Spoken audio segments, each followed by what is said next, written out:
The radio went silent at 2:17 a.m. Then it asked for my name. You're listening to Night Pulse Radio, a signal found somewhere after midnight.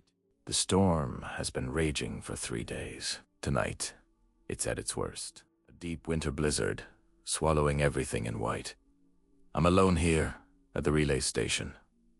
Miles from anything. I didn't move. I listened. Just me, the wind, and the signals I send out into the dark.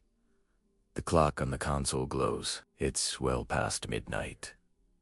The air in here is still and cold. The only sound is the hum of the equipment and the howl of the wind outside. A familiar, almost comforting rhythm. It's supposed to be quiet. This is the dead of night, after all. My job is simple.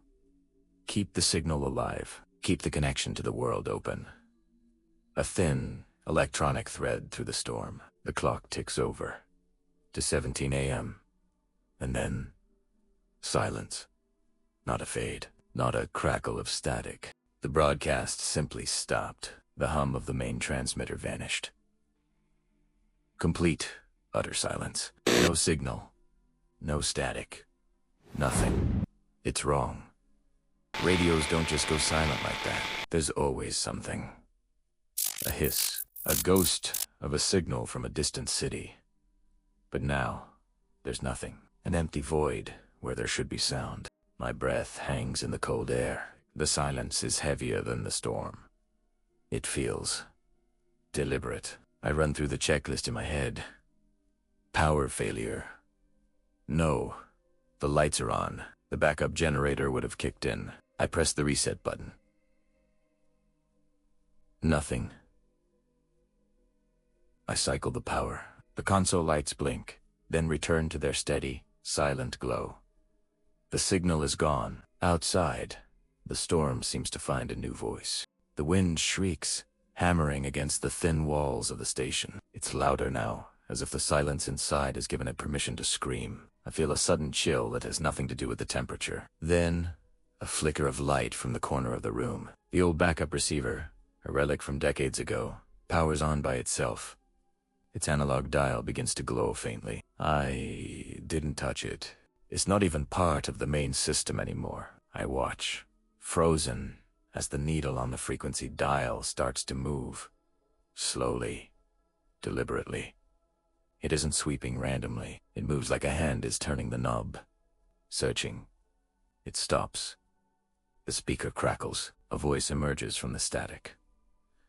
It's distorted, guttural and stretched, like a recording played at the wrong speed. It speaks just a few words.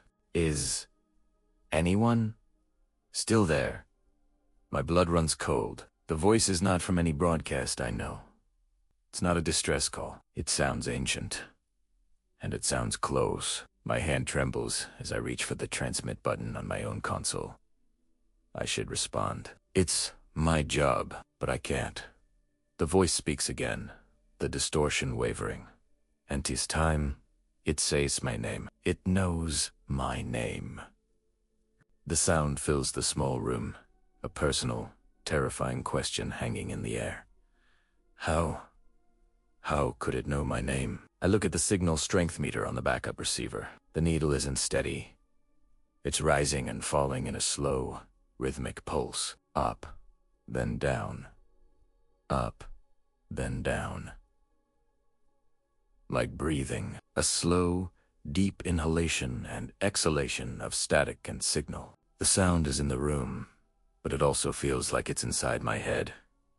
I can't take it anymore. I lunge across the room and grab the power cord for the old receiver. I yank it from the wall socket with all my strength. The plug comes free with a sharp crack. The light on the dial should have died. The voice should have stopped, but it doesn't. Instead, the distortion clears. The voice becomes sharp, pristine, as if the person is standing right behind me. It says 2 words. Signal received. Panic takes over. I scramble back to the main console, my heart pounding in my ears. I start twisting the dials, desperate to find another frequency, another station, anything to drown out the voice. But every frequency is the same. I turn the knob, and the voice follows me. M, F. Shortwave, it doesn't matter. Every single channel is locked onto me. The voice isn't just on the radio anymore. It's everywhere. The room feels smaller. Crowded.